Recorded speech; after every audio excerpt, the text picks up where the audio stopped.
Yun po, Scrum Master lang. Yun sa Pati Scrum Master. pati yung ginipay niya yung ano, eh, yung in-explain nung mismong vlogger na si ano, eh, kung ano ba yung ibig sabihin nung success, kung ano Oo. ba Ano yung daw? success na Ano daw sabi? ano, dapat yung success hindi daw po dine-define sa dun sa ibang tao, yung kung mahihigitan mo o mapapantayan mo, dapat talaga yung success nagsisimula sa sarili mo talaga, Oo. yung mas Tsaka, better ka talaga. at saka ano yung gusto mong ma-achieve. Yes po. Kasi kung yun ay pera lang, once na nagkapera ka, successful na ba yun?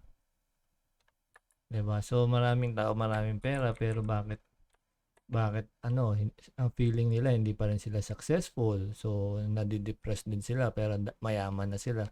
So meron silang gustong i-achieve na hindi nila ma-achieve. Tapos hindi sila satisfied sa resulta ng kanilang achievement. Samantalang ang daming tao, hindi graduate ng college, hindi rin ganun kayaman, pero feel nila successful sila. Kumbaga, parang dinedepende din nila sa enjoyment.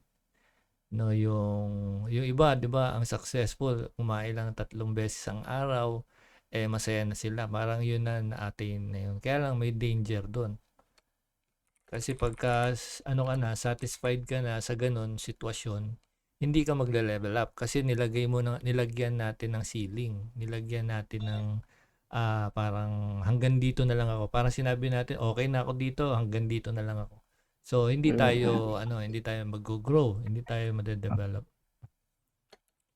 Yun nga, delikado nga po yun, yung comfort zone talaga. Kasi nung nakaraan po ano, eh, may araw na hindi rin po ako nakapag-ano, gawa nung active po kasi ako sa ano, sa church po namin. Ah, Kaya ayos lang 'yun. ito, kaya ngayong buong araw po talagang binawi ko rin, Ngayong araw.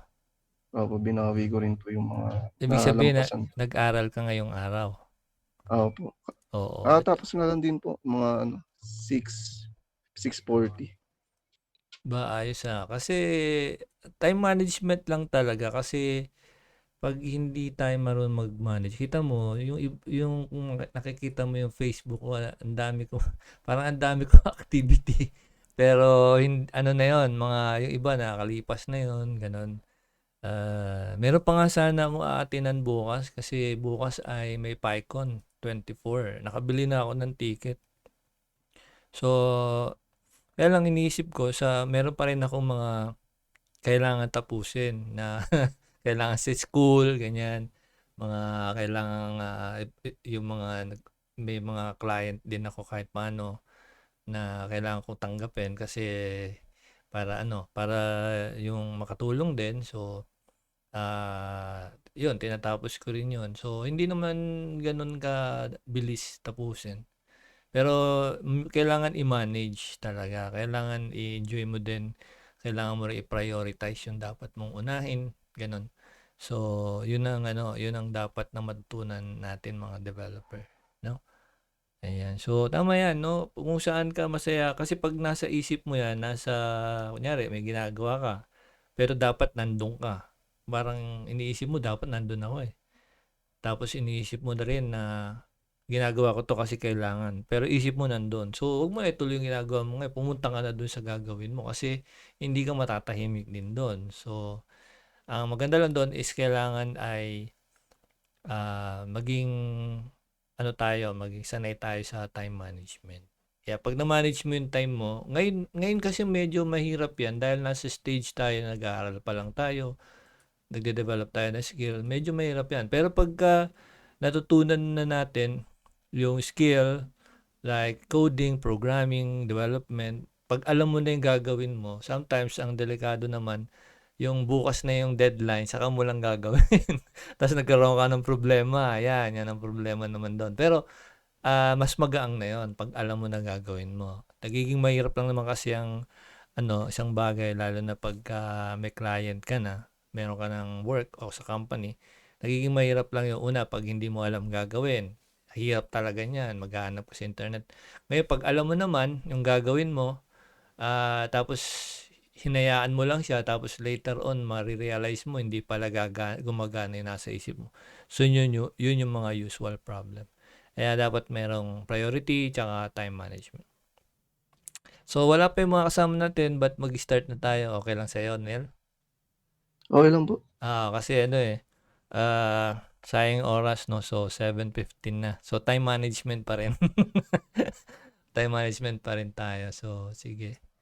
Ayan. So ang magiging discussion natin, makikita din naman ng mga fellow developers natin itong ating mga topics, no, ay tungkol sa framework. What is a framework? So dito ako madalas umuulit ng discussion eh.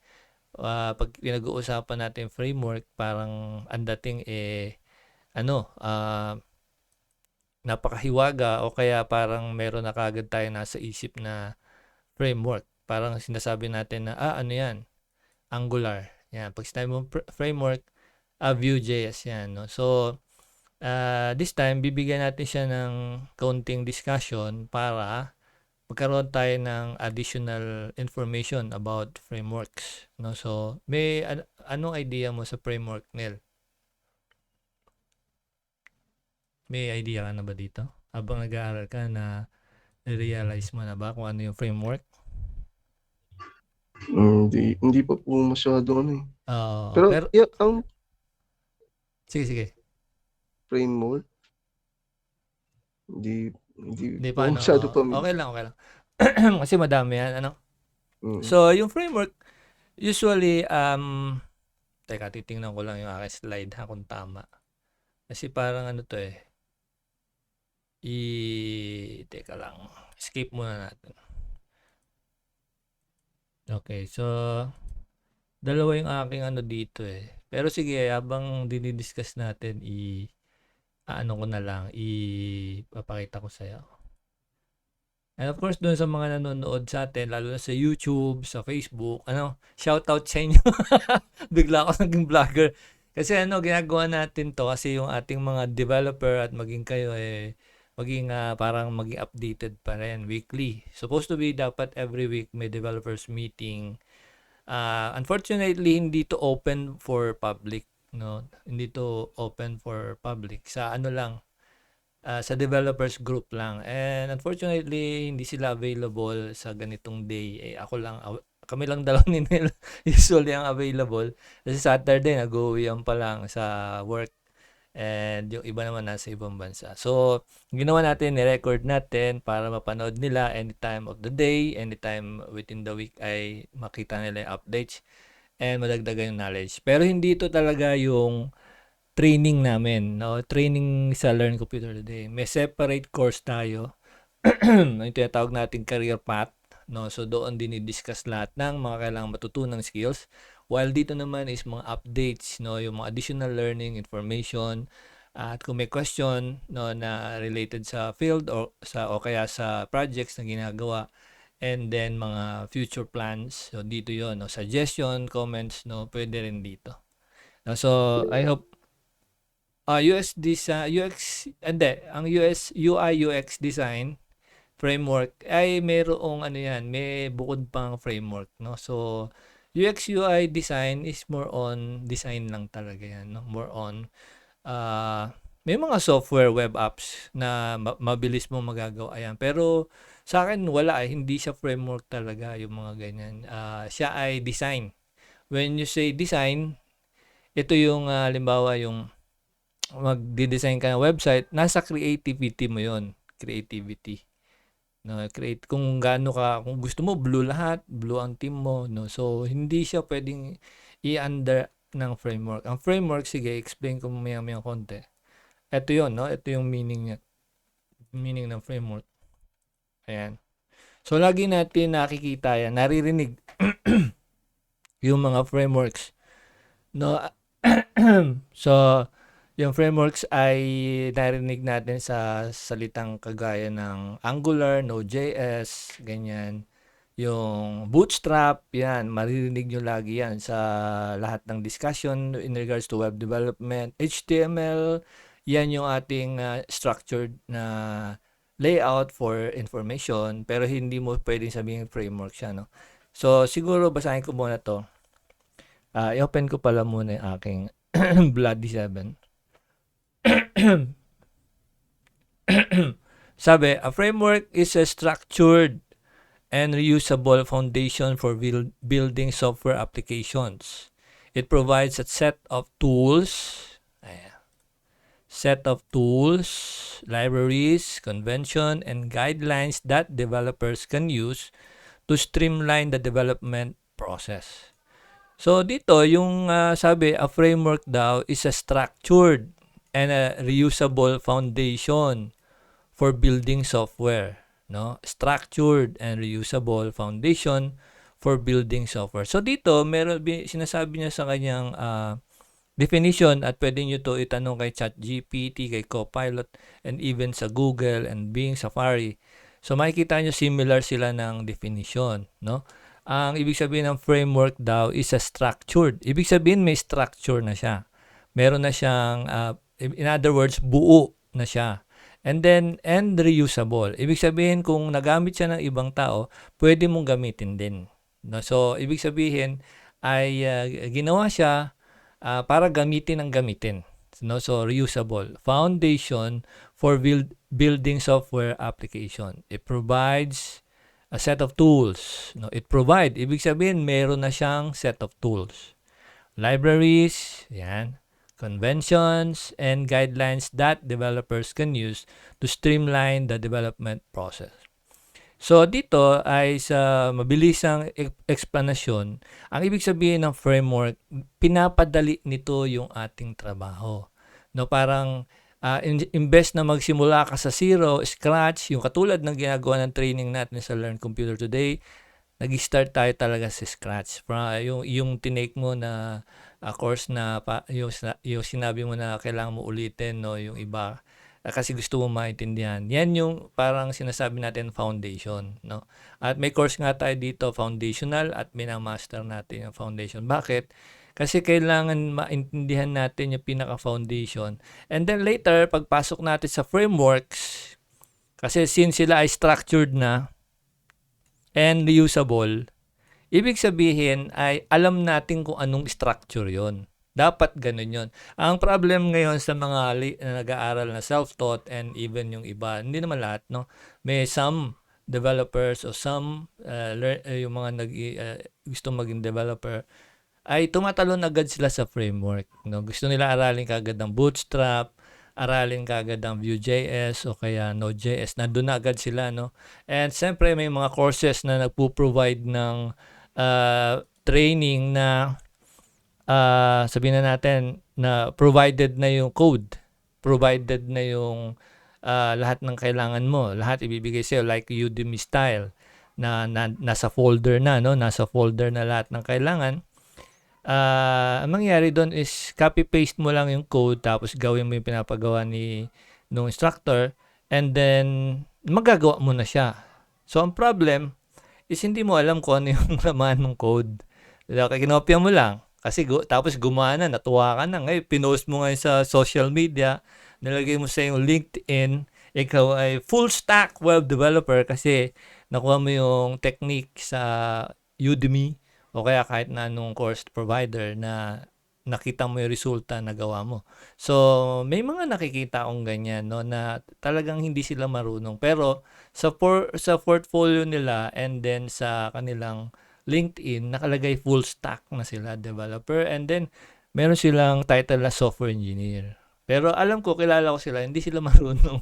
So, ang maganda yon para makakuha ng client. Kasi para ma-impress mo si client, meron ka ng project na napakita, na nakagawa ka ng full stack na na system, naka-create ka nun, front end, tsaka back end, ang ganda ng ginawa mo. Pero hindi iyo yun. Kinopya mo lang yun from somewhere else, then, o kaya sa instructor, then pinrovide sa'yo yung code, then ginamit mo, then gumana. Yan ang usual na nakita ko sa kanila, no. Ang problem doon pagdating sa hiner ka. Pag hiner tayo, hiner ako, and then merong design na ibibigay sa iyo.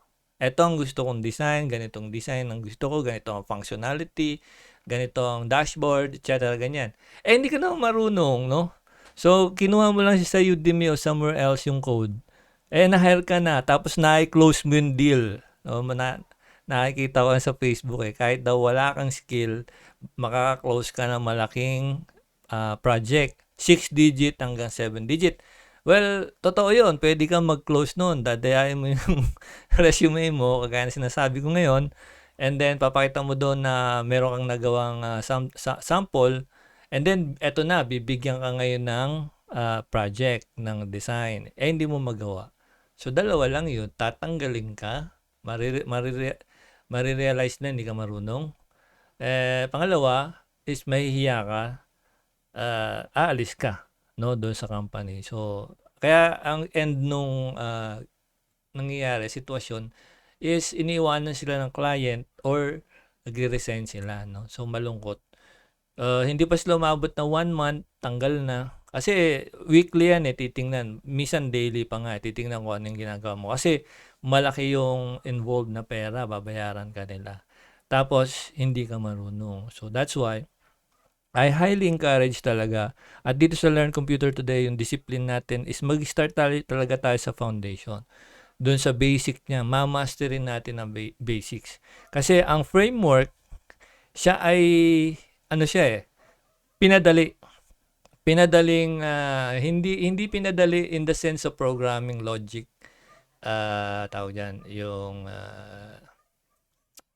ating algorithm, hindi siya pinadali sa ganon. No, yung bawat line niya same pa rin, pero pinadali siya in the sense na naka-ready na. Kumbaga sa maikling salita is ready-made. Meron ng ready-made.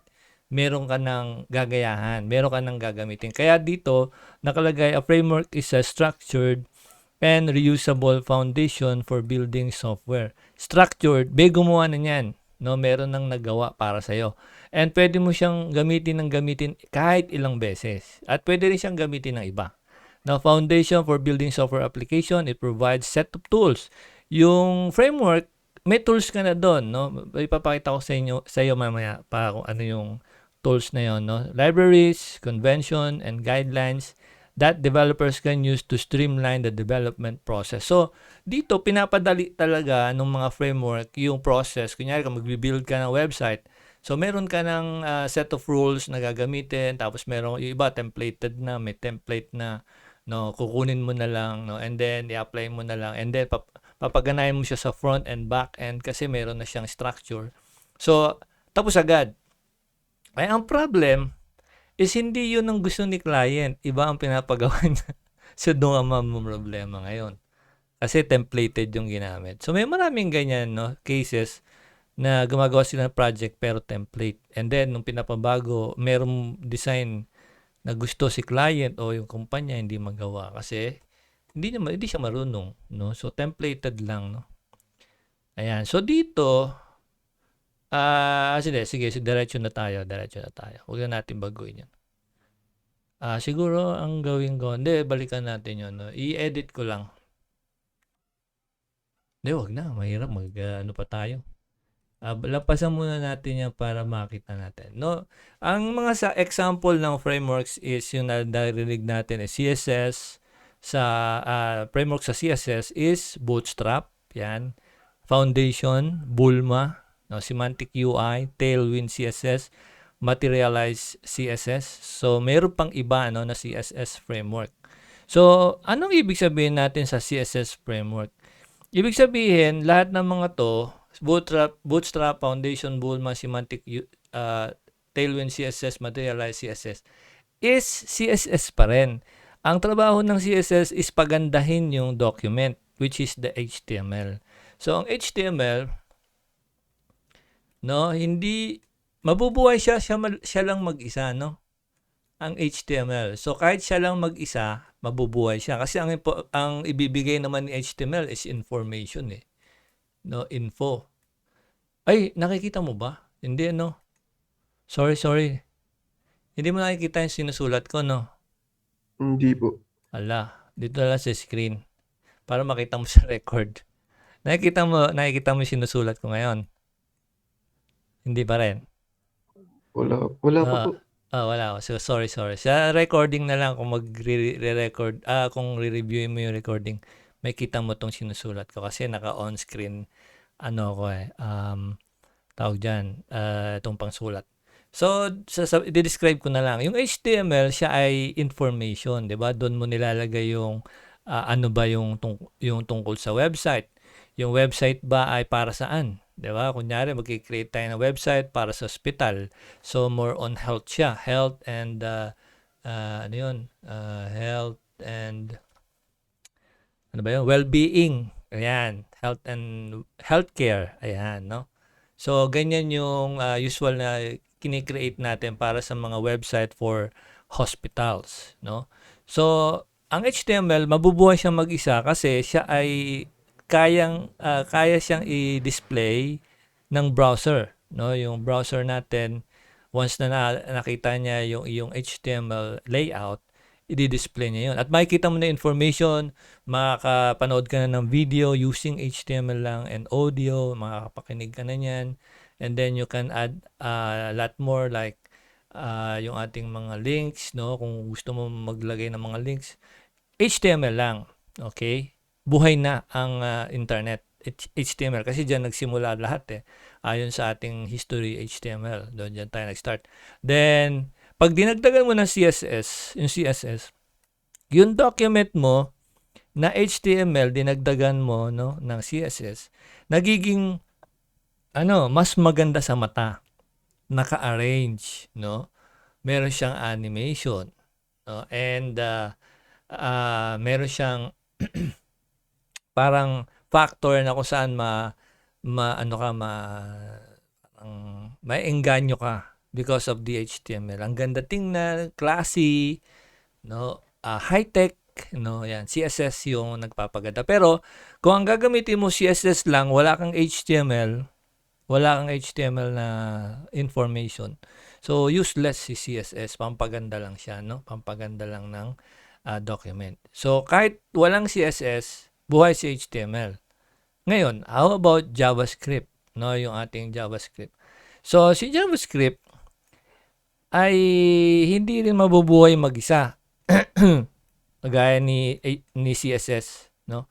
Si JavaScript ay kailangan siya for HTML para kung may kiniklik na button, may sinasubmit or may something na gusto kong ipakita na message, kunyari nag-click si user ng something, nag-create ka ng halimbawa something, may calculation, interest, something like that dyan sa iyong website para makita mo agad yung yung parang calculation, ganyan, ng something na ini-inquire mo.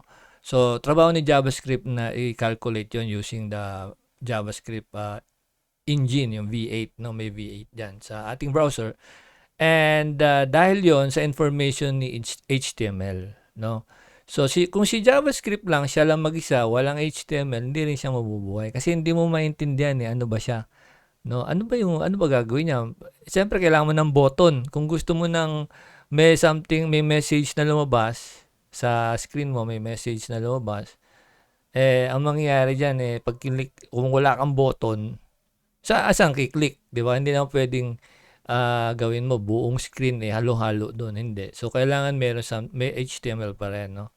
May tags, no? May button, no? Merong mga instruction paano mo gamitin. So, si HTML buhay na siya mag-isa.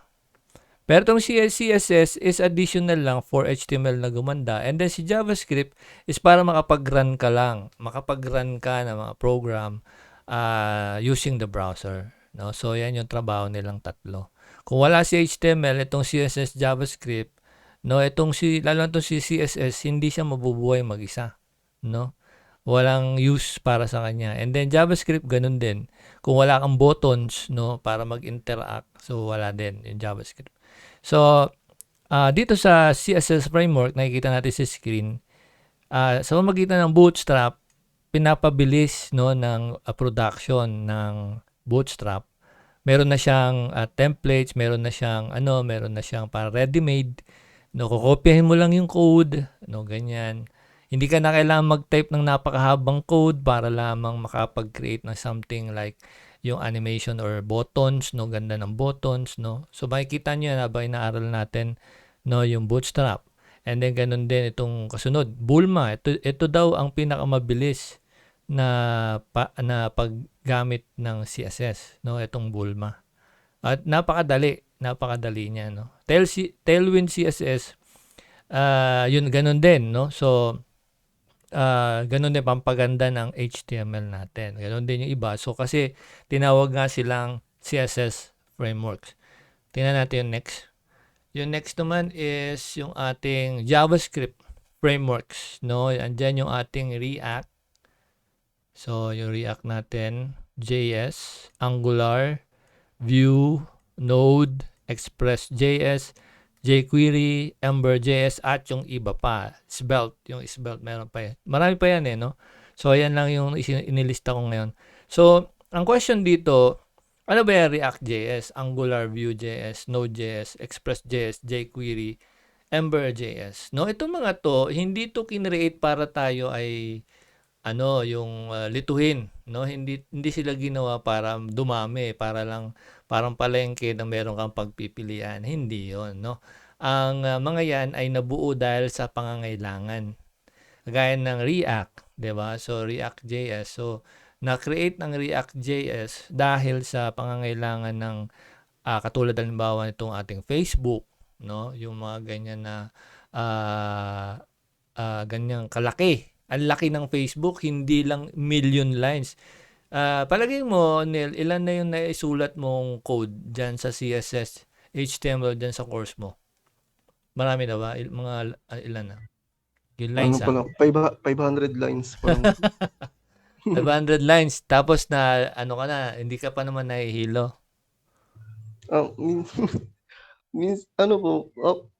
Habang tumatagal po, Nasasanay ka medyo nakakahilo po, pero naiintindihan naman po.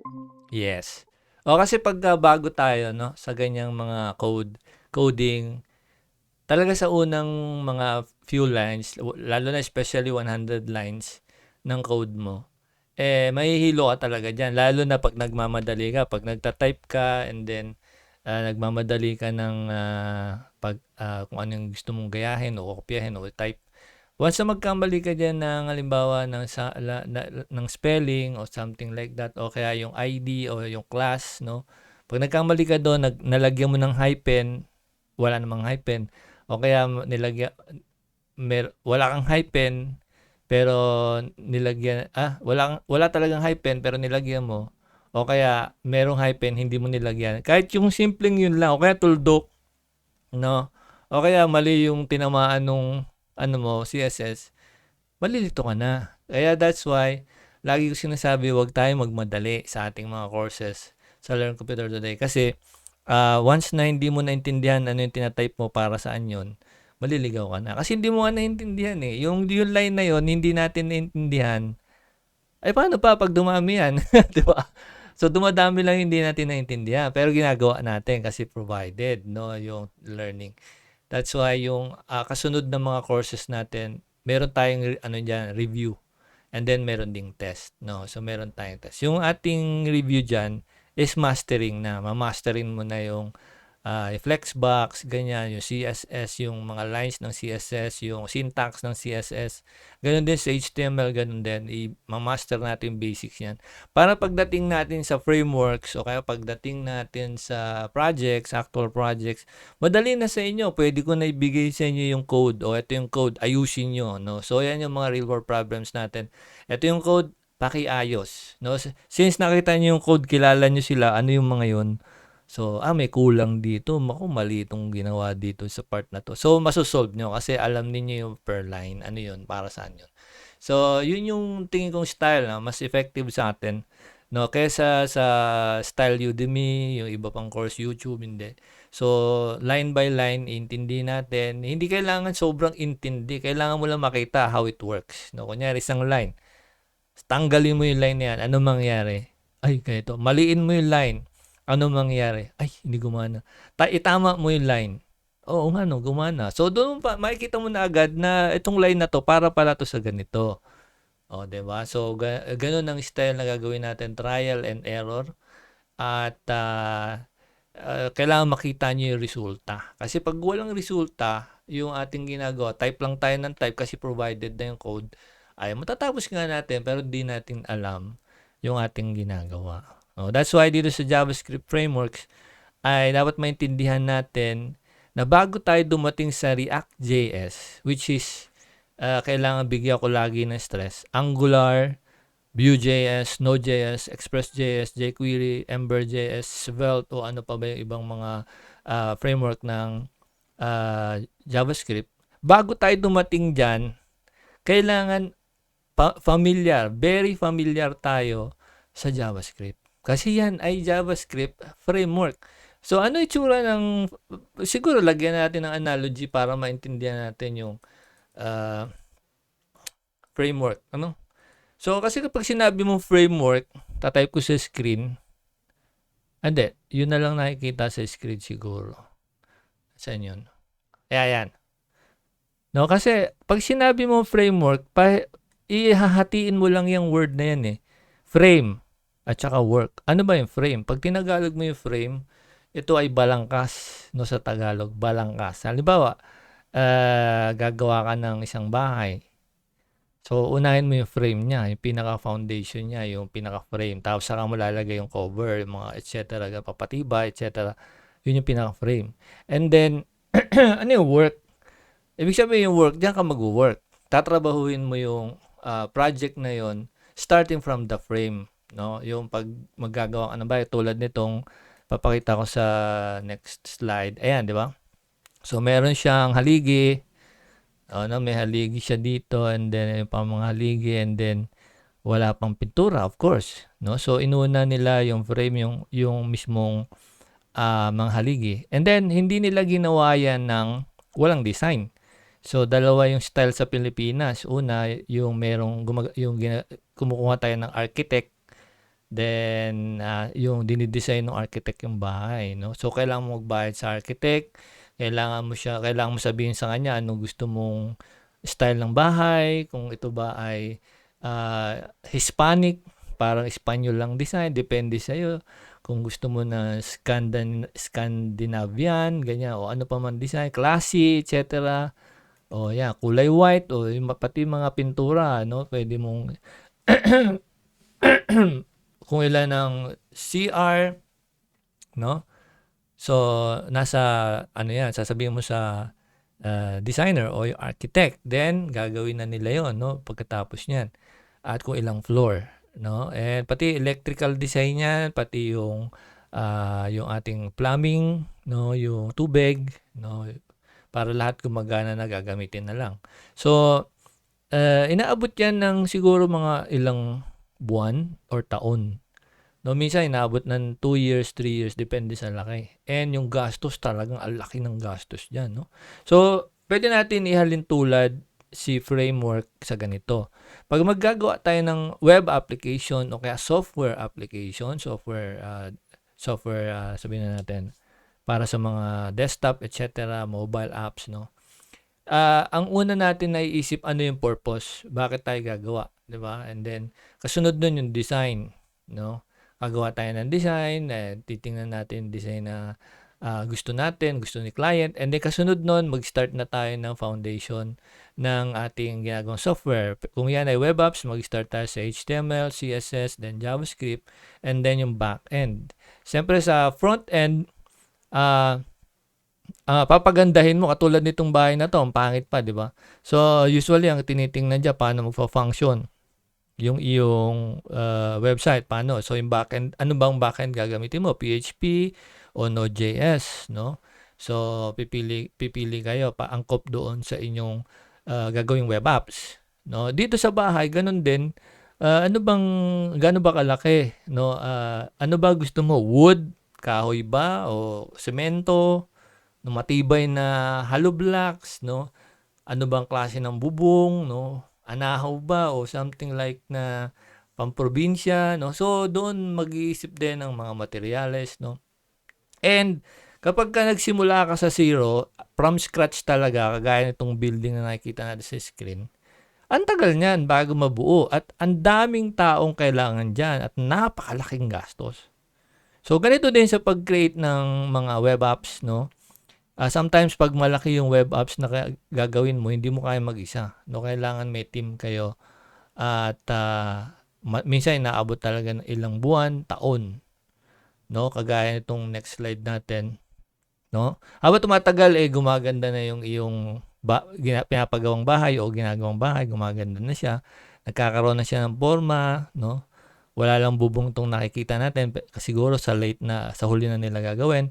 And makikita mo parang yung may forma na siya. So ilang buwan yan, palagay natin siguro mga 1 taon siguro o ilang buwan lang yan, 7 months, 6 months siguro kaya kung maraming tao. Depende yan sa contractor and then sa bilis ng pagtatrabaho and sa budget. No? So, nagkakaporma na siya. So much. While, meron na ngayong available, nasan ako? Meron nang available ngayon na house construction, 1 araw lang. Narinig nyo na ba yun? One day building. One day, 1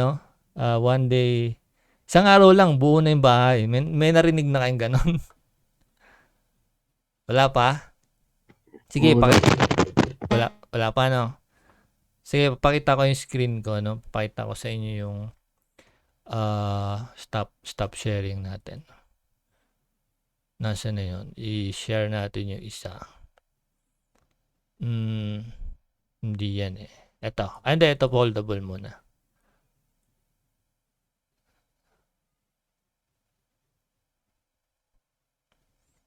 Yan. No, so so babalik ko lang. Philippines introduces the first of its kind in the Philippines, a prefabricated Sa foldable Pilipinas smart yan, home. It is affordable yet a truly luxurious modular home. It is simple and easy to maintain, inexpensive, comfortable. While this smart home takes advantage of practical materials, a simple plan and a small site to save on costs, it has maximized its layout and design usage. Less is more. Less building materials, less square footage, less waste. High quality craftsmanship, materials, and designing into every prefabricated foldable smart home. We can build your 1-bedroom or 2-bedroom home in a day. Yes, ready to be used in a day. The prefabricated foldable smart home is fully finished with options of 1 or 2-bedroom units. It includes toilet and bath with sliding glass enclosure complete with fixtures and heater, dual glass main door, kitchen space, living and dining area, awning glass windows, bamboo fiberboard interior cladding, polyurethane insulated wall panels, embedded lights, polyurethane insulated roof with bamboo fiberboard cladding, gutters and downspout. Can withstand 200 km/h winds. Earthquake proof. Can last up to 50 years. 100% recyclable. Launching price starts at 999,000 pesos for 1 bedroom. Hurry! Limited time only. Plus, free delivery and installation within Metro Manila and Davao City. Available nationwide. Be smart. Built with Smart House today. Oh, di ba? So, ibig sabihin sa pinanood So natin, you want to start a ako coding career? nag-commercial pa. We can help with that. We're Sa Code pinanood Academy, and we've natin, taught meron siyang may option na 1 To save bedroom. on costs, it has maximized its layout and design usage. Tingnan natin Less yung is more. Less building materials, less square footage, less waste. High quality craftsmanship, materials, and designing into every prefabricated foldable smart home. Yeah. We can build Oh, di ba? Biruin mo, yung price niya for 1 bedroom is 1 million. 1 million pesos. So, sa 1 million pesos, pag nagpagawa tayo ng concrete na bahay, medyo malaki din yun. Malaking bahay na rin yun. Yun nga lang, habang ginagawa yung bahay na yun na concrete, is lumalaki yung presyo nun. Kasi siyempre, pag ang contractor nun nagastos na si pera, so kailangan dagdagan mo ng dagdagan ng pondo, no? So kung may papadagdag ka pa sa design, additional bayad yun. Then pag patamad-tamad yung mga trabador, so lalong tatagal, lalong pamahal. Kasi may ganong sistema na kapagka merong foreman, parang papetiks-petiks, oo, may papetiks-petiks yung trabaho nila, pinapatagal nila yung trabaho. Yung kayang tapusin ng isang linggo na gagawin. Halimbawa, may specific part ng bahay gagawin nyo. Halimbawa, tiles o kaya sa CR, no? Ganyan. Yung kayang gawin, halimbawa sa isang araw, 2 araw, ginagawa nila isang linggo para buhay na buhay sila, no? So, yun ang problem, no? Kasi may kaibigan akong ganong karpintero, napakagaling. Yung kayang tapusin sa isang linggo, yung tinatapos ng iba sa loob na isang linggo, tinatapos siya ng isang araw. Kumbaga dito, ang idea, konsepto ng framework, 'di ba? So sa pinakita ko kanina sa screen is talagang magmamano-mano ka na magtatayo ng pundasyon, no? Magtatayo ka ng something like yung mga materials na kailangan mo, and then mag-start sa zero, wala, maghuhukay, no? Samantalang ito, kung nasa area ka na kung saan ay meron kang lote, nagmamadali ka, gusto mo bukas tumira ka na agad, may pera ka na, no? May pera ka, halimbawa 2 million o 1.5, ganyan. 1 million lang yan. 1 million lang yung price niya. No? So, depende pa yan kung kung ilan ng bedrooms na ilalagay mo. Ganda na CR, tingnan mo, 'di ba? Pagka ikaw naggumastos ng 1 million, malaki nga 'yon, pero siyempre hindi pa tapos 'yon, ganon. So, sabi dito matibay daw siya, 'di ba? Yan yung sinasabi nating framework. Bakit nasabi nating framework? Kung ihahalin tulad natin siya sa frameworks na meron tayo ngayon, ang materials nito is same din. Meron ding kahoy, meron ding sabihin na natin plastic, may bakal, no? Same sa construction naman, siyempre wala tong hollow blocks, no? Walang semento.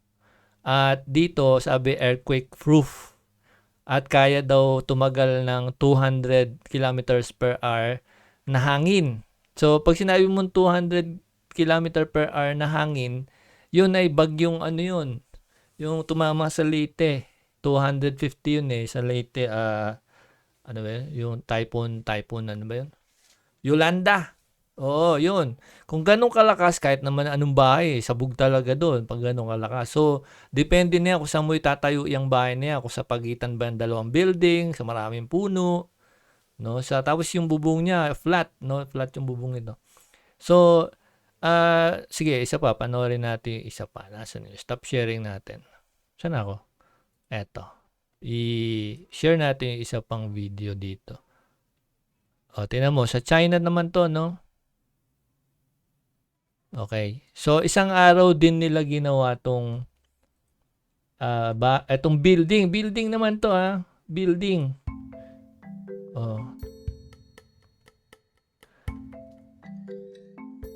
Isang araw lang,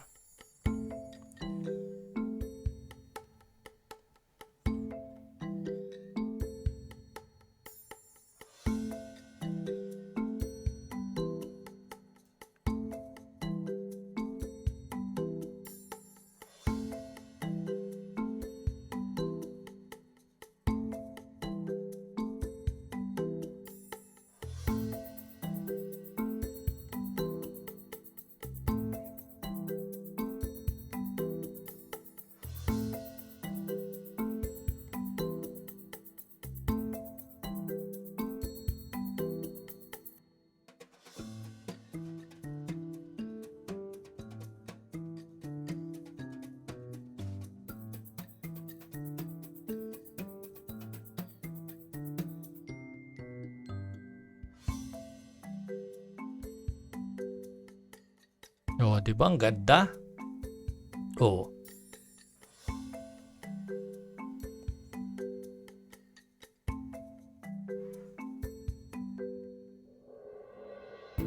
So, pre-fabricated na siya.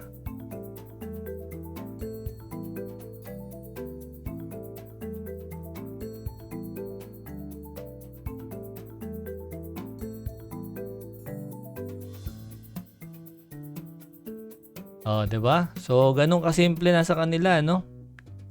So, mean to say, sa ganitong mga sitwasyon, pwede nating pwede natin 'tong i-relate sa ating topic ngayon about frameworks. Ito ay ginawa sa kanilang sabihin na pabrika. Sa pabrika pa lang, ginagawa na nila, tinetest na nila yung tawag diyan, yung stability, ganyan, yung tibay, kung meron bang problema doon sa specific unit. At doon pinuputol na nila, doon ay nire-ready na nila. Tapos i-deliver na lang, yung gamit yung truck, 'di ba? Kanina nasan 'yon? Ito yung mga metals, so yung mga metals na naka-ready na rin, dudugtong na lang. At sabi, siya ay earthquake proof, 'di ba? So imaginein mo na yan, earthquake proof, tapos nasaan na yung truck. May dalang truck eh. Nilalagay nila sa truck yung kung nawala yung truck. Andito yun eh. So, ibig sabihin, dinideliver na yung mga per unit. Sabihin na per module. Yan, per module. Dinideliver na doon sa site. And then, kinakabit ng crane. And then, sinecheck o ina-assemble ng mga engineers and then yung mga crew. Ayan. So, stop sharing ko ulit. Ayan. Then, balik tayo sa ating topic. Nasaan na yun? Ayan. So, dito sa discussion natin, ganun din ang ating technologies ngayon. No? Meron tayong frameworks. At yun nga, binanggit natin. Ito si Bootstrap, Foundation, Bulma, Semantic UI, Tailwind CSS, Materialize CSS. Ang mga ito ay CSS din, pampaganda ng ating HTML. Na kapag wala ang CSS sa iyong HTML, wala siyang ganyan, pangit or sabihin natin plain and simple ang inyong website. So, siyempre, kahit na sino naman magpapagawa ng website, magbabayad ng mahal, tapos pangit ang gawa. So, hindi ka babayaran ng client, no? Or tatanggalin ka sa company, no? So, kailangan pagandahin mo siya. At pag pinaganda mo yung website, gaano ba kabilis mo gagawin? No, diyan ang tanong. Yan ang tanong usual na tinatanong ng client. Ilang araw mo po ito kayang gawin? Ilang buwan? Ganyan. So, kapag magmamano-mano tayo ng CSS, mano-mano, talagang aabutin tayo ng siyam-siyam. Katulad ng training natin ngayon sa Learn Computer Today, sa full stack, mano-mano tayo. Nag-start tayo sa CSS, sa HTML, CSS, then JavaScript. Mano-mano lahat. Tinatype natin lahat, di ba?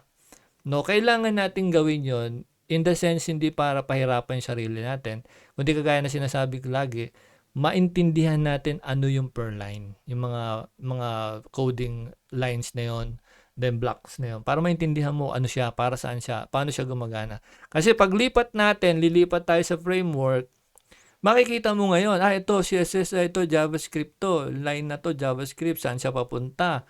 Parang mapa na yan. Pagka nakita mo yung code, pagka halimbawa dumating ka sa company, meron silang website at pinapabago sa iyo, gusto nila mag-Laravel kayo. Dati sila PHP mano-mano, gusto nila lumipat sa Laravel. So, kailangan mo intindihin ano bang ginawa nitong website na lang, itong luma. Paano natin 'to i-convert? So, paano natin siya gagawin sa Laravel? So, paano natin siya i-convert sa ganun? Para mas mabilis, tsaka mas reliable, secured, no? So, paano? Yan, dyan ka ngayon. Diyan mo maintindihan ngayon yung mga kailangan mong gawin kasi naiintindihan mo yung code. No, kagaya yung binanggit ko kanina, maraming mga baguhan, no, aspiring developers o nagpapakilala na developers and software engineers, ganon, etc. Dumidiretso kaagad sila sa frameworks like React, Angular, Vue, Node.js, Express.js, jQuery. Nandiyan na kaagad sila sa framework. Madali mo talaga magagawa yung website. Lalo na kung galing yan ng Udemy, YouTube, etc. Provided na yung code, may source code. Kaya makikita mo sa YouTube pag meron kang ni-research specific na halimbawa gusto mo matutunan, binibigay usually yung code saan galing, saan mo makikita. Then, da-download mo. Ngayon, pagkaganahin mo ngayon, gumana. Lalagay mo ngayon sa iyong portfolio. Tapos papakilala mo, I'm a full stack web developer, software engineer. No? And ngayon, eto na si client, hiner ka na. I saw your resume. It's impressive, no? I see that you have a lot of projects, etc. ganyan, no? I'm very impressed. So I think we will hire you. Ano, hiner ka na ngayon. How much pay do you like? Okay, anong gusto mong halimbawa monthly ka ba? O gusto mo ba per week? Ganyan, no? Usap na kayo. Sabi mo, siguro ang sweldo na kailangan ko is 100,000. So let's say ang 100,000 ngayon is $2,000. No? Lampas pa no sa 100,000 pesos. So halimbawa, binigyan ka, sige, bigay namin sa iyo yung sweldong like mo, 100,000 pesos per month. Okay? So ito yung papagawa namin sa iyo. Ito yung design. Ito yung function. Ito yung ganito gagawin. Ganito gagawin. Mapapaano ka ngayon? Ba, di ako marunong yan. Paano ba gagawin? Oh, diyan ngayon lalabas yung tunay na hindi talaga marunong kasi gumamit lang ng tawag diyan ng framework at ginamit pa template. So diyan ka ngayon, diyan lalabas talaga ang tunay na problema. Pag kunyari may dinesign ka na, no? Dinesign mo na to, eto ginawa mo na. Nagandahan si client, tapos sabi ni client, baguhin mo to, baguhin mo yan, baguhin mo to, lagyan mo ng ganito, lagyan mo ng ganon, ganyan-ganyan, ayusin mo to. Tapos ngayon, napapaano ka, paano ko gagawin yan? Tapos tinitingnan mo yung code mo. Saan ba dito yun? Paano ba gagawin nyo? O, patay ka na. No? So, that's why we have to master the basics. No? At itong mga frameworks na to like JavaScript, dapat marunong ka. O sabihin na natin, dapat magaling ka sa JavaScript. Let's say, hindi natin siya matutunan as is na yung deep dive ng JavaScript. No, yung iba kasi ginagamit nila yung JavaScript masterclass. Ginagamit din nila yung deep dive JavaScript. Hindi natin gagawin yun. No? Ang gagawin natin is maintindihan mo yung line ng code ng JavaScript. Ano yung syntax niya at para saan siya. No? Ano ang function niya para sa yung document. Pag nakita mo yung line na yun, ano yung ginagawa niya. Yan lang ang gagawin natin, which is mahirap pa rin. No? At ang style natin, parang para sa iba, inuulit ko na naman, paulit-ulit na ako, sorry, is mamaster natin yung HTML, CSS, JavaScript, and then PHP, no? Yan lang, apat na yan, no? Yung binanggit ko, yung HTML, CSS, PHP, and then JavaScript.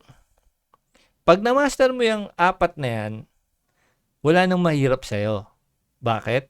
Kasi itong JavaScript, framework lang yan ng JavaScript. Itong React, Angular, ginawa ang React para kay Facebook. Hindi naman ginawa ang React para sa lahat ng tao.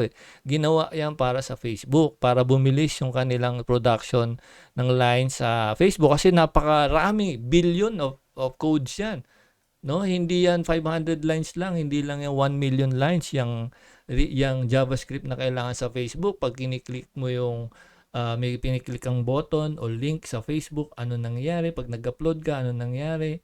'Di ba? Tapos pag dumadaan pa sa AI yan, no? Chine-check niya kung ang pinost mo ay bold o yung ba ay goes sa standards, community standard ng Facebook.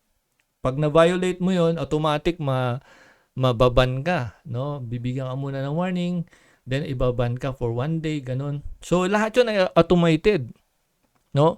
Ilan ang user ng Facebook? Million, no?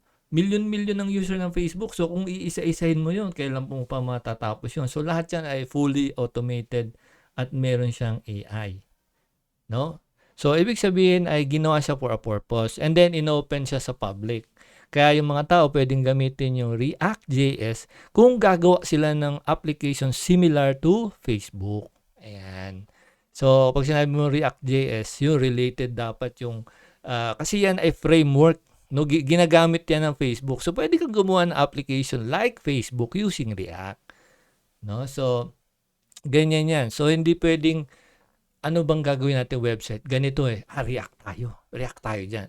Kasi I'm a React, I'm a React advocate. I'm a React advocate and I belong to the React group. So, React, gamitin natin. Mali yun, no? Hindi ganon. So, Ganun din yung ating Angular, no? So, Vue, then Node.js, Express.js, jQuery. Sinasabi nila yung jQuery daw, hindi na raw ginagamit. JavaScript din yan eh. Kahit na alin dyan gamitin mo, basta angkop dun sa gagawin mong project at mas mabilis, yan naman ang usapan dyan eh. Mabilis ba? Pag yan ba ginamit natin, mabilis siya. Scalable ba? Pag ba may dinagdag tayo sa next year, may dinagdag tayo mga application, something like that, or mga features, mabilis ba siya i-develop pa, improve? Or baka gagawa na naman tayo ng bagong framework. Kaya hindi pwedeng pag ikaw ay mag-create ng project for your client and or for your company, ikaw yung lead tech o sabihin na natin, ikaw yung senior developer, web developer, sabihin natin ganyan. Mamimili ka ng framework na gusto mo, bawal yon, no? Hindi yan pwede sa setup ng mga developers talaga. Ang totoo dyan na dapat mong gawin, ano yung future na pupuntahan ng company? Ano? O, 'di ba? Katulad nung nangyari dito sa TypeScript, no? So nag-start sila sa C++ eh. C++ sila, TypeScript sa Microsoft 'yun eh. No, nag-start sila sa C++, yung kanilang system ginawa nila sa C++, and then nire-require na sila na yung system nila gawin nilang online. No, dapat ay available na siya through their browser. So sabi nila, paano natin gagawin yan? Na C++ gagawin natin browser-based, etc. Ganyan. So kailangan, hindi nila pwede gamitin ng JavaScript lang kasi napakahirap, napakaraming codes at napakaraming bugs ang lalabas kasi nga pure JavaScript ang gagamitin, napakasakit sa ulo nun. So doon nila naisip na gumawa tayo ng sarili nating library ng JavaScript at gawin nating may mga tools na ready na doon. Gawin natin tong framework, parang ganon. So, anong nangyari? Nabuo nila si TypeScript. Hindi nila binuo si TypeScript para pagtalunan ng mga developer. Hindi, TypeScript ako. Gusto ko TypeScript kasi ako dyan member ako sa TypeScript. Oh, doon ako. Hindi, React kami. So, hindi pwedeng ganun. Pag ikaw ay developer, hindi. Pag ikaw ay full stack, dapat alam mo lahat yan. That's why dito sa Learn Computer Today, dadaanan natin lahat yan. At yung jQuery nga, part na nung ating unang mga lessons, and then isusunod natin yung iba. Pero kailangan natin muna masterin si JavaScript para pagdating sa React, Angular, Vue.js, alam na natin ano function ng mga, ito, pinaikli lang to, nitong ganitong JavaScript. Ito ay library. Okay, ito gagamit tayo ng library nito, etc. Anong module? Mga module gagamitin natin. So, mas mabilis natin maintindihan ano yun, para saan yun. Kasi yun naman ang purpose nun eh. Para saan yun at ano ang magiging contribution ng module na yun para sa code mo, no? At sa output. Yun nga, binabanggit ko, 4 ang kailangan nating masterin, yung HTML, CSS, JavaScript, and PHP. So, kung papansinin ninyo, dito sa kabila is JavaScript, tas React, Angular, Vue, Node, Express, jQuery, 'di ba? Mga modern day mga frameworks. Pagdating sa sa PHP, so meron din modern diyan itong Laravel, then Symfony, CodeIgniter, medyo matagal-tagal na yan. Send Framework, Cake, PHP, Slim, Falcon. So may mga developers at wag naman sana tayo sa ating grupo na magtalo-talo tayo about sa PHP sa framework ng PHP and then sa JavaScript. Hindi, JavaScript tayo. Hindi, Laravel tayo, yung PHP tayo. Well, kahit alin dapat dyan sa dalawa. Pag nilagay ka sa PHP, marunong po ako dyan. Pag nilagay ka sa JavaScript frameworks, marunong din po ako dyan. Dapat yun ang full stack. Yan ang ibig sabihin ng full stack. Hindi, full stack po ako pero Node.js lang ako. Hindi, yung PHP kasi hindi yan pwede sa akin. Mga luma na yan, pang old school na yan. Yung apply mo, Laravel ang gamit. So, tas ang laki ng offer. No? Laravel, marunong ba sa Laravel? We are offering 200,000 per month. Node.js na lang tayo. Yung mga softwares, yung mga kailangan nyo, ilipat natin sa Node. Di napakaraming trabaho nun. Lalo na kung ilan lang kayo sa isang company. Halimbawa, 10 lang kayo, developer, web developer. Kulang yun, no? Lalo na kung malaki yung website. So, kailangan nyo i-consider gaano kalaki yung project na gagawin nyo at yung ba ay kaya ng isang tao. Kasi kahit na meron kang framework na ginagawa, kailangan mo i-test 'yan, kailangan mo ng additional features, mga modules 'no, depende sa client 'no. Kaya yung Accenture, nagha-hire sila ng maraming developer, nagha-hire sila ng maraming programmer kasi kumukuha sila ng mga projects, big time projects 'no, Accenture. And sila ang magko-close ng deal. Ngayon ipapasa sa inyo. Ngayon kung magkano man yung sweldo niyo do'n, kung average o sabihin natin medyo mataas 'no, bibigay sa yung part ng project pero marami kayo 'no. Yun yung style ng Accenture. Kaya nagiging successful sila kasi parang sila yung nag-outsource nung mga clients, sila yung maharap. Then yung maintenance nun, everything ay sa kanila. Pero pagdating sa trabaho, kayong mga developer. I remember yung friend ko diyan, kapitbahay ko yun eh. Ano siya, graduate din siya ng IT, gumraduate siya ng IT. Nag-work siya sa Accenture. Ngayon namamasyal sila kasi maganda yung sweldo niya eh. I think nasa 40 yata. 30, 40 ganyan. Namamasyal sila, pupunta sila sa beach. Pero nakikita ko sa ano niya, sa post niya, at saka nagchat-chat kami. Habang nasa beach daw siya, nagpo-programming pa rin, nagko-coding pa rin siya. Sabi ko, bro, di ba nasa beach ka ngayon, birthday ni ganito, ng ano mo, ganyan, bakit nagwo-work ka pa rin? Sabi niya, ang Accenture, umasa na sa akin. Umasa na raw sa kanya. Lahat daw ng trabaho binibigay sa kanya. Hindi ko naman trabaho to pinapagawa sa akin. Wala naman din akong additional bayad. So, habang ginagawa niya, nagrereklamo siya. Sinasabi niya sa akin na magre-resign na siya, maghahanap na siya ng ibang sabi ko, bro, sayang yung sweldo mo. Hindi ko naman ma-enjoy kasi nga, may pera ka nga, lalabas nga kayo, mamasyal ka, tatawag daw sila yung kailangan na raw yung project matapos. Nasaan daw ba siya, no? So, work from home, minsan, tapos mapasok siya sa office, no? So, ganun yun. Maski na sa ngayon, ang daming outsourcing startup company. No, halimbawa, isa sa atin, no, nakaisip na mag-outsource. Siya ang haharap sa client, kukunin niya lahat i-close niya yung deal, halimbawa, kinlose niya yung deal ng 500,000. Tapos, kukuha sila ng developers like us, babayaran tayo 20,000, 25,000 per month. Kasi wala yung iba, lalo na yung mga baguhang developers, siyempre, gusto nila ng experience, kakagatin nila yon 20,000 per month. So, tatrabaho ka, 20,000 per month, kung halimbawa lima kayo sa team, no? And then ang time frame na binigay sa outsourcing is 1 month. So, ibig sabihin, 100,000 yung mapupunta sa inyo. 5 kayo eh. Tama, 20,000 times 5, 100,000. Yung na-close niyang deal is 500,000. So, yung outsourcing, yung nag-outsource, meron siyang 400,000. No? Kaya, sabi ko sa inyo, sa GC natin, mag-ingat kayo sa mga outsourcing. Kasi, kukunin nila ng malakihang presyo yung project, pero ipapasa sa'yo. Tapos, babayaran ka lang per hour. Pwedeng per hour o kaya per month na halagang 20 to 30 pero na-close nila sa milyon. So, kaya sila yung mayaman, yung mga nag-outsource. Medyo doon sa part na yon ginagamit ang developer kasi alam nila wala tayong makuhang trabaho. Tapos, ang ginagawa ng ibang outsourcing company, startup, papipirmahin nila yung developer ng 1 year o 2 years, 3 years na sisweldohan ka namin 30,000 per month, pero mag-work ka sa amin ng 2 years, wala kang tatanggaping ibang client, hindi ka pwedeng mag-resign, no? Ang daming mga condition dyan na pabor lagi sa kanila, no? Tapos, hindi ka pwedeng mag-ask ng raise hanggat hindi nababago yung contract. Alam mo, kung ako papasok doon, kailangan ko lang ng income for this 2 months. Halimbawa, 2 months, kailangan ko ng income. Kagating ko muna yan, 30,000 halimbawa per month. Halimbawa lang And then, para ako ma-hire, pipirma ako ng contract. O sige, kasi kailangan ko ng 2 months lang na makasurvive. Halimbawa, hindi to nangyari sa akin. Di, pipirma ko yun. After 2 months, sabihin ko, mag-resign na ako.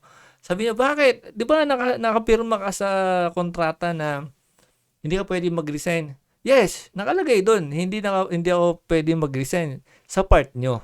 Ayoko na eh. So, ano nga gawin? So, pwede ka sabihin nila, kakasuhan ka namin kasi ganito, kasi ganyan. O saan naman sa batas sa Pilipinas na kailangan mo sa pilitan? Ba't ka pumirma? Di ba? Sabihin sa'yo, bakit ka pumirma? Sasabihin sa akin, bakit ako pumirma?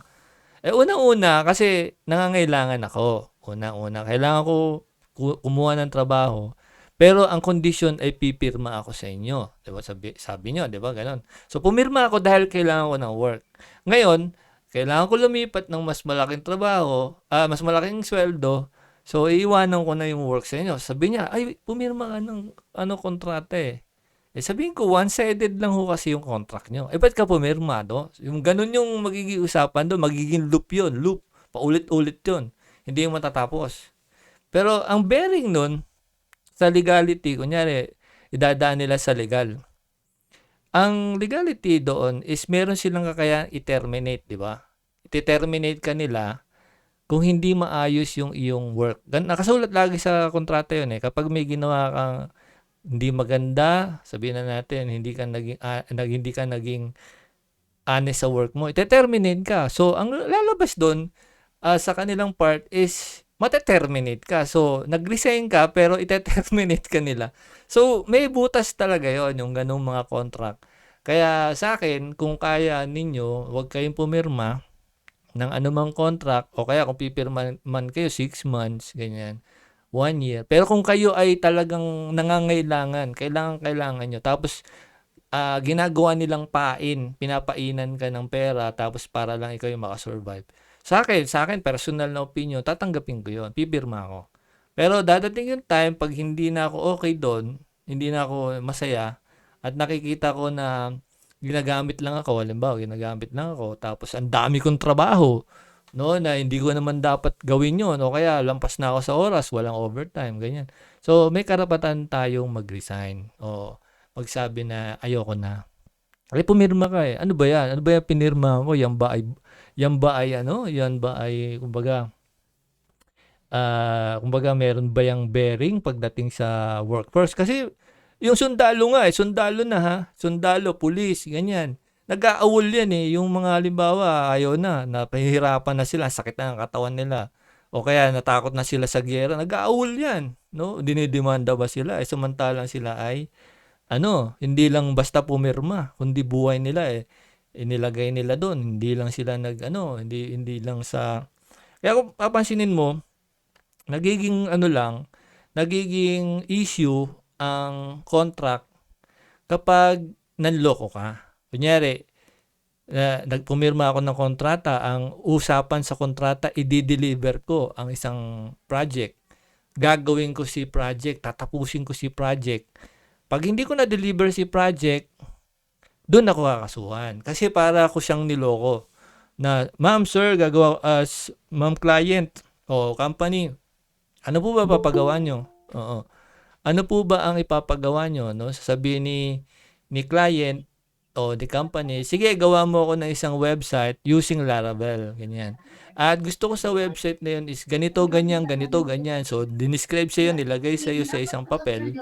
No? And then, pagkalagay sa papel na yon, Sir John, kumusta? Ayan, thank you na i-off mo yung Ayan. So, sorry po, late ako. okay lang, no problem. At least nakahabol ka, medyo may time pa naman tayo. So, yung halimbawa, yung client na yun and then company na yun, gusto nila Laravel lang gamitin as framework, and then ganito yung function na gusto nila, etc., ganito ang design. Ngayon, sasabihin ni client, sige, magkano mo ba gagawin ito para sa akin? Pag sinabi mo, I think ma'am, ang total cost niya overall, I think is 150,000 o kaya 200,000. Sasabihin niya, sige, ganito ba ang gagawin mo? Same ng binigay ko sa description. Yes po ma'am, ganyan po. O sige, deal. Paano ang payment? Sige po ma'am, mag-down po muna kayo. Kung gusto nyo, kalahati o kaya ganito, 30%, 40%. Di nag-down siya. Ngayon, bago siya magbayad, may contract yon. Sasabihin doon sa contract, this particular client is ganito, agreeing with ganito. Tapos isa pa, yung another part ng party, yung party, ikaw as a developer, Michael Tan, ginagawa ko kasi yan, no? The developer from Learn Computer Today, ganito, etc., will create, naka-discussion doon. Naka-detail doon. Will provide web hosting, ganito, ganyan, with domain, ganito, with the bandwidth, ganyan, with the lahat yun, nakalagay yun. Tapos Laravel as the framework will be used, and the sample design desired by the client. Tapos nilalagay ko rin yung design niya with the features like this, ganyan, ganyan, ganyan. And the renewal will be yearly. So every year magbabayad sila for domain, web hosting, ganyan, extra services, maintenance. Additional maintenance fee will be added accordingly. Kung wala siya or additional features, magbabayad sila ng extra doon. So naka-indicate lahat yun doon. Then magpipirmahan kami pag nag-agree na. Magda-down payment siya sa akin, let's say 50% o 30%. Then may timeline yun. May timeline. Timeline. Meron yung milestone, no? First 2 weeks, ganito yung mangyari. Then second week, ganito, ganyan. So may timeline yun. Ine-expect ni client na ganun mangyari. Nakalagay din sa contract yun, no? So doon ka pwedeng mademanda kung yung mga nakasulat doon hindi mo ginawa. Yan, dyan ka madedemanda. Ibig sabihin, idedemanda ka ni client na ng staffa, ganyan. Kasi meron kang ino-offer na bagay, deliverables, etc., ganyan. Tapos nagbayad siya and expect niya ganun. Wala kang binigay, wala kang pinakita, wala kang pinrovide. Staffa yun. No? Diyan ka madedemanda. Pero kung yung sinasabi ko kanina, pumirma ka ng contract kasi mag-work ka sa kanila for 2 years, at hindi ka pwedeng umalis kasi nakapirma ka ng kontra, walang bearing yon. No, kunyari ako, nag-apply ako sa kanila, kailangan ko nga yung pera, tapos pinapapirma ako ng sapilitan, sabihin na natin, para ako ay mabayaran, makuha ko yung work. 2 years ako mag-work sa kanila at wala doong resign. Hindi pwedeng mag-resign doon, ganyan. So, sa aking palagay, sa opinion ko, kung ako yung nasa case na ganun, pag ayaw ko na. Kasi wala naman ako di-deliver eh. Ang dineliver ko ay services. So, services ko. Binayaran ako first month, second month. Bayad ako. Ginawa ko. So, wala doong staff Wala doong something na pwede akong i-demanda. So, yung mga ganon, yung bibigyan kayo ng contract, tinatali kayo ni outsourcing para sila ay kumita ng malaki. Kasi pag nawala yung developer nawala tayo mga developer, wala na yung outsourcing. Hindi naman sila marunong gumawa ng website, ng software, ng mga software, ng mga application, no? Hindi sila marunong. That's why they are outsourcing people. Haharap sila kay client, ikaw close nila ng 1 million, tas babayaran ka ng 20 mil lang per month. So, yun? Hindi siya makatao, no? So, kayo naghihirap ng developer, pero siya, yung mayaman, no? Nakakabili ka agad ng bahay, ganun. Makikita mo yan. Pagka startup pa lang yung outsourcing company, tapos yung mayaman nakakabili ng kotse, ang dami na nabibili, ikaw yung ginagamit na gatasan, no? Hindi naman gatasan, sakit naman salita yun. Ikaw yung manggagawa doon. Kayo gumagawa doon. Pero ang bayad sa inyo is sapat lang. Samantalang yung bulto-bulto ng kita nasa kanila. That's why ang dami ngayon nag-hire, no, ng mga outsourcing, and then hinahanap nila talaga developer kasi malaki kita doon, no. Kung kayo ang gagawa noon, plano nyo gumawa ng ganun, ang advantage is alam niyo yung trabaho ng developer, alam niyo yung tamang presyo. Pwede kayong lumaki ang kita diyan, pero alam niyo yung patas, no. At ang maganda doon, kung kayo ang gagawa niyan in the future, kung halimbawa lumayas si developer, ayaw na niya. Kagaya ko, halimbawa lumayas ako. O kaya siya naman, yung developer mo, lumayas. Di ikaw ang gagawa, di ba? Mapipilitan ka, gawin ko na nga to. Kung nagagawa, ayun nga ang mangyayari doon. Pag hindi pa siya marunong, ikaw gagawa din. So, hindi mo na siya susweldoan. No? Tapos sasabihin mo na sa kanya, yung kontrata, terminated na yun. No? So, from now on, ay hindi ka na namin empleyado. So, ang bilis noon sa Amerika nga eh. Pagka foreigner ang iyong kliyente, halimbawa sa Amerika, Australia, Canada, UK, sasabihin lang sa'yo, you're fired. Oh, wala na paliwanag yun. Why? Why are you firing me? No? Wala nang ganung mga tanong-tanong. Pag sinabi ni client, you're fired. O kaya yung company general o yung manager, you're fired, Michael. Your stuff, ayusin mo na. Lalo na kung sa office. You're fired. Okay, pick up your things and leave the premises now. Ganon, no? Ganon sila. Instant hire ka. O sige, you're hired. I like you, Michael. You're hired. Tapos kinabukasan, nakita niya, hindi ako marunong, sabi niya, Michael, you're fired. Ganon sa kanila kadali. That's why, ganon din sila kabilis mag-resign. Pag sinabi no, kahit sila pumirma pa ng maraming kontrata, pag sinabi ng empleyado sa kanila, no, I don't want to work anymore. Ganyan. Tapos sabihin mo na, no, I'm not going to office today. No, I'm resigning. Please accept my letter. Ganon. Yung formality na lang yun. Pero pag sinabi mong, I quit. Wala na yun. Wala nang habol yung boss mo. Maliban lang ligawan ka. Sabihin siya, okay, I'll offer you 200,000 per month. 300,000 per month. You come back, okay? I need you here. Okay? I'll give you all the things you want. Ganyan. I'll provide everything, your house, your car, etc. Just come back. Okay? So, pag ganun, hindi mag-isip-isip ka na, okay, sige. May bahay na daw. At saka, sige. Kasi tatanungin naman niya bakit ka umaayaw No, may late sweldo po. Sige, dagdagan natin. Nakita ko naman magaling ka dagdagan natin. O kaya pwede kang mag-send ng formal letter for increase. Tapos lagay mo sa letter mo, if you will not comply. Parang ganun. Pag hindi okay sa inyo, sir, I think I have to find another job. Yan, nakalagay doon, So, magugulantang na sila. Okay, sige. Alright, Michael, we'll talk tomorrow. Ganyan. Okay, I'll talk to my partner and we'll discuss things and I'll get back to you. Mga ganun mga sagot nila, So, yan yun, ang kailangan natin i-master as a a full stack developer is 4.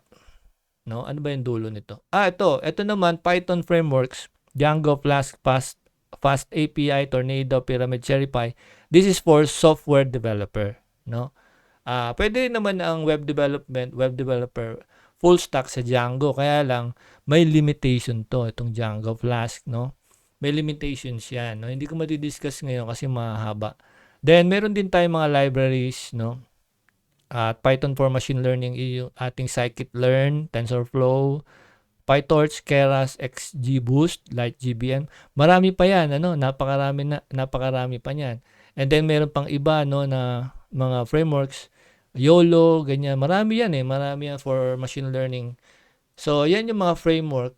Pero ito specific for software developer. Kaya kung ang inyong career path ay software development, is ganito ang dadaanan nyo for web frameworks. For web. Kasi ating mga software developer, meron din silang web application.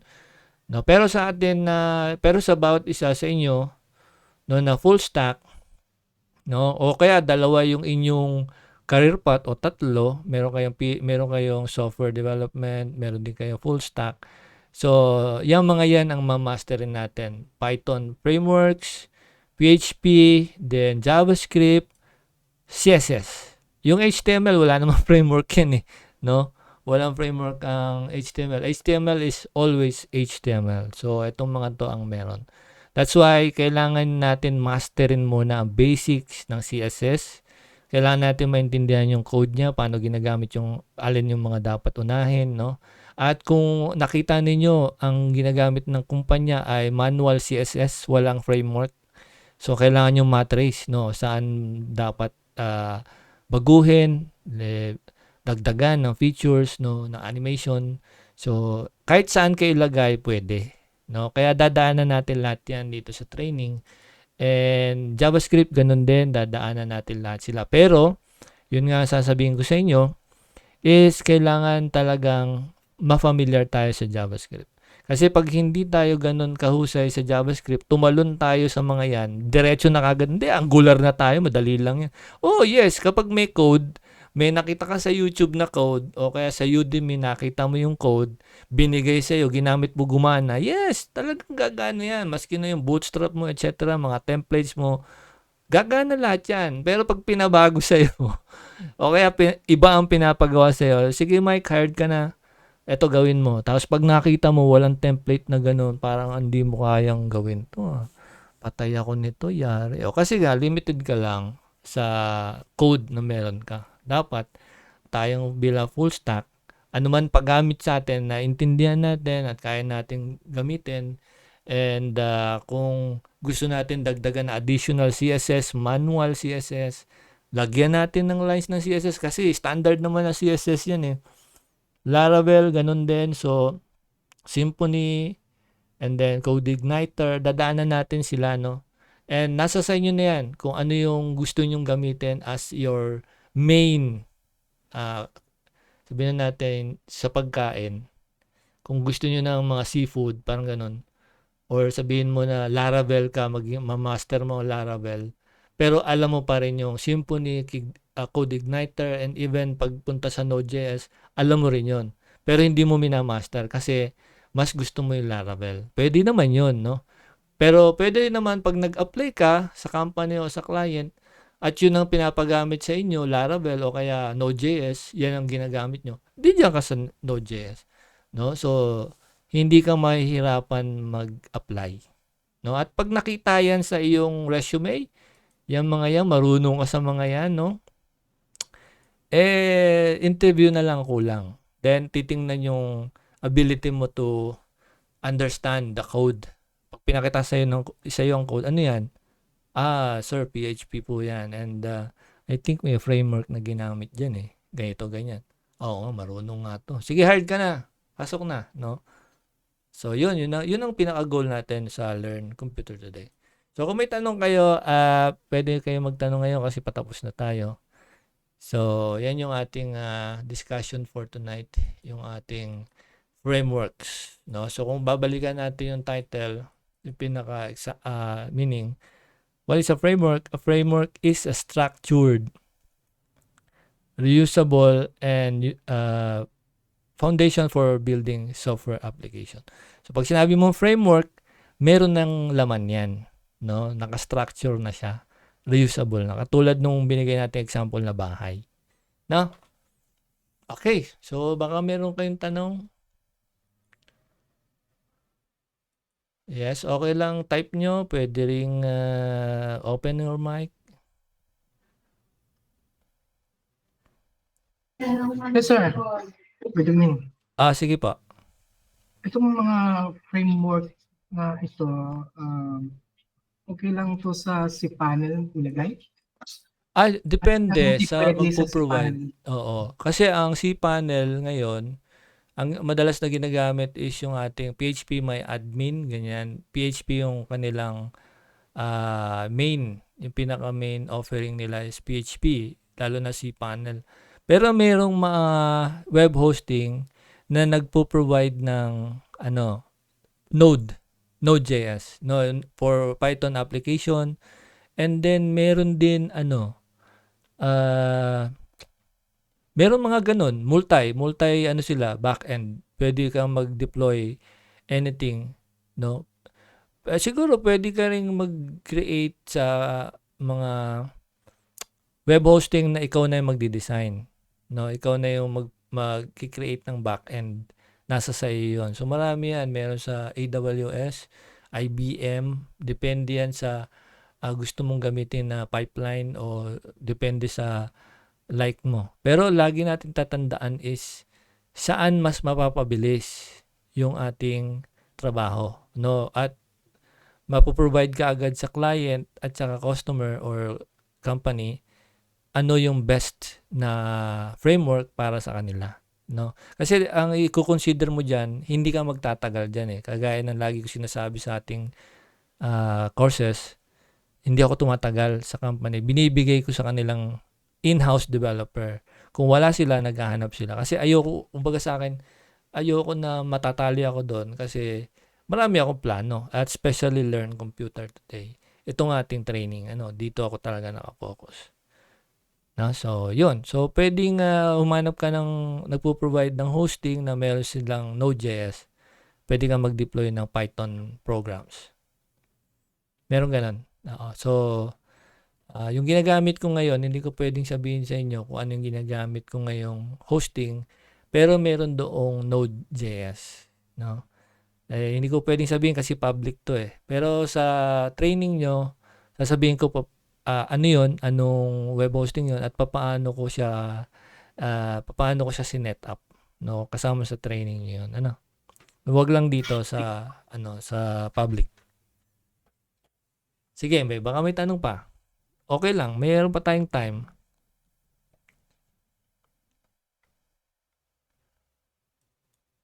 Huwag kayong mahiya.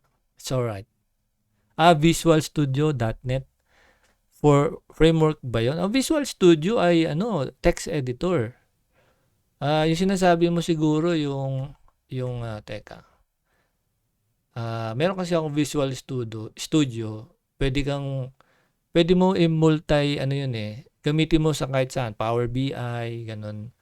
VS Code kasi limited on text editor. Yung Visual Studio, marami siyang pwede mong gawin, no? Para siyang para siyang Anaconda. Sa Anaconda, marami ka rin pwedeng gawin, machine learning, maraming application, marami ka pwedeng i-run doon, no? So, ang framework is like kagaya ng tinuro natin is yung JavaScript. Ano siya? JavaScript pa rin siya pero pinabilis, no? Okay, doon po kasi kami gumagawa ng system nung college, ASP.NET. C#. C# is Microsoft, no? Microsoft 'yan. ASP.NET ganun din. So, ang ASP.NET para accurate tayo is tatype ko kay ChatGPT para mabilis ha. What is ASP? Kasi pwede ako mag-imbento ng sagot .NET. Ayan, so titingnan. Active server page. Teka lang, tingnan natin. So, platform siya, no? For building modern web application.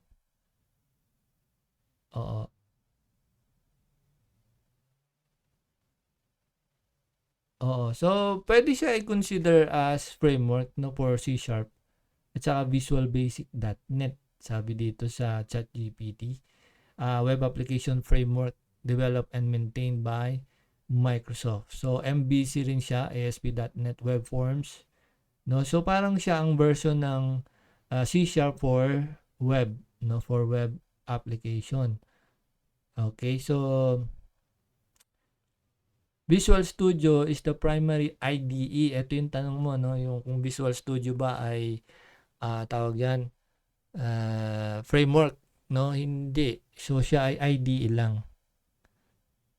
IDE. Kumbaga doon mo i-build yung iyong system sa Visual Studio, provided na roon yung mga libraries, tools, no, yung kailangan mo na gawin, no, at mapapabilis kasi since ang Visual Studio ay created for Microsoft application talaga. So mas mapapabilis niya, no. Okay. Ayan. So ganun yun. So C# yes for framework for developing web apps, no. Cross-platform pa siya. Yung pagka .NET Core, cross-platform pa. May Windows, may Mac, may Linux, no? Ayan. So, mabuti na lang nandyan si ChatGPT. Kasi sad namin yan, sa totoo lang, habang tumatagal tayo, tapos hindi mo masyado ginagamit, makakalimutan mo talaga yan. Lalo na pagka nandun ka na sa time na kung saan meron ka na lang ilang pinafocus, Laravel, Node.js, ganyan. Hindi mo na matatandaan yung ibang ginawa mo sa ibang framework, no? At yan, common yan sa mga developer. May mga narinig akong mga developer from Microsoft and Google. Ang alam lang nila is C++. Nandun lang, no? Dun lang siya. C++ lang ang alam ko. Pagdating sa web application daw, hindi siya ganun ka-familiar. Kasi C++ is more on, mga embedded software, ganyan, mga nasa system, no? So, pag nasa work ka na, doon ka na magiging concentrated sa specific. Pag Laravel ang gamit nyo sa company, di laging Laravel ang gagawin mo. So, yun ang mamamaster mo, no? So, kakailanganin nyo talaga si ChatGPT to understand a lot of things, no? Okay, next. Baka may tanong pa dyan. Nakakatuwa lang, no? Yung iba nating kasama may client na silent. silent lang. Tahimik lang sila pero may mga client na. Marami na yan actually, no, nagtatanong sila personal sa akin, ano gagawin pagka nakakaharap sila ng problem. Kasi client na yan eh. Pagka meron na kayong client, no, tapos hindi nyo alam gagawin, so kailangan nyo na advice and guide. So marami na yan, ano. Meron pa nga itong latest eh. Pangalan niya ay si Abby. No, hindi niyo siya nakikita diyan sa GC o kaya sa ano natin, hindi siya nakikita. Pero siya ay enrolled sa atin, estudyante natin siya. So, marami na siyang client and then meron siya na encounter na problem sa kanyang sa kanyang ginagawa, no, website din. So, sabi ko sa kanya, i-backup mo, na-backup daw niya. Tapos tinulungan ko siya, sabi ko pa open nga ng system nyo. Tinignan ko, ay nako, sabi ko, possible sira na yung yung algorithm nito, kaya hindi na gumagana. So, gawin mo, maggawa ka ng bago. Sabi ko sa kanya, yan ang best dyan. Buuin muli, alam mo ba yung information, paano magpa-function? Yes, sabi niya. Sinave niya yung mga information, din siya, nag-screenshot. O yun, gumawa ka from zero kasi alam mo yun, ikaw gumawa eh. Kasi pagdating niya doon, meron na. Ngayon, hindi nila mapagana yung team nila, no? So, sabi ko, sige, gumawa lang kayong bago, mas mabilis pa kaysa hanapin yung bug dyan. Ang daming bugs. Hindi nyo makita, hindi natin makita. Ulitin nyo na lang. Total, yun din naman ang output niyan eh. Ganon din naman ang labas, yun din ang design. Pareho rin ang function. Di ulitin na lang lahat. Alam pa natin kung paano ginawa. Yun. So, nag-start sila sa zero. Pero, ang plano niya, magre-resign na siya. Sabi ko, wag kang mag-resign. Bakit? Hindi daw niya magawa. Ilang araw na. Sabi ko, hindi, tingnan natin. Tapos sabi ko, dali-dali lang gawin niya. Simulan mo sa zero. Sabi niya, yes sir, kaya, yes coach, sabi niya, kaya kong gawin to from scratch. Di burahin natin. Burahin lang, basta yung information copy mo. Kasi yun naman ang ipapakita mo sa website eh. Information tsaka function. Tingnan mo yung database kung may laman. Sabi ko sa kanya. Then, pareho na rin yung gamitin mo. Yung same database na rin. Ayun, so, hindi na siya nag-chat. Okay na daw. Sabi niya, thank you, coach. Ganun. So, hindi na siya nag-chat. Ibig sabihin, wala na siyang problema ngayon. Hopefully. Assuming, no? Baka biglang nag-chat, no? Okay, ganun din sa inyo, no? Mag-aral lang tayo. Huwag niyong baliwalayin yung basics, no? Kasi lahat ng framework nakabuo, yan ang foundation. HTML, CSS, JavaScript, PHP, Python, no? And then C#, C++, no? Para sa software development. No, sa WordPress standard naman 'yan. So, mga plugins lang dapat masterin, tsaka yung security, tsaka yung overall design, no, sa WordPress developer. Dapat nga alam nyo rin yun, WordPress sa full stack. Anyway, kung wala na kayong tanong, salamat sa inyong pag-attend at natapos na naman yung ating 1 week and hopefully next week available kayo ulit. And kung may tanong kayo, tanong nyo lang din dito. And kukontinue tayo sa update ng ating learning. So, mapapanood nyo to ulit sa YouTube. Okay? At doon sa ating mga ibang developer, hindi nakaka-attend, kumusta na kayo? Say hi, hello. Pag kayo may client na, magparamdam naman kayo dyan, pakape man lang kayo, magpakape man lang, kahit online yung kape, sige. Okay, sige, magkita ulit tayo sa next week. Salamat sa inyong pag-attend. Bye-bye po. Pag ako nagka-work. Oh, yes, magkaka-work ka, sir. Oo, dahil yan. Once na may skills ka na, may idea ka na anong gagawin. Pag nag-apply ka, kaya mo nang explain yan. Marunong ka na eh. Hindi ka mangangapa ng sagot. No? Magkaka-work ka, sir. Maniwala ka sa akin. Aral lang. Pakapihin mo ako pagka nagka-work ka. Sige, bye-bye. See you.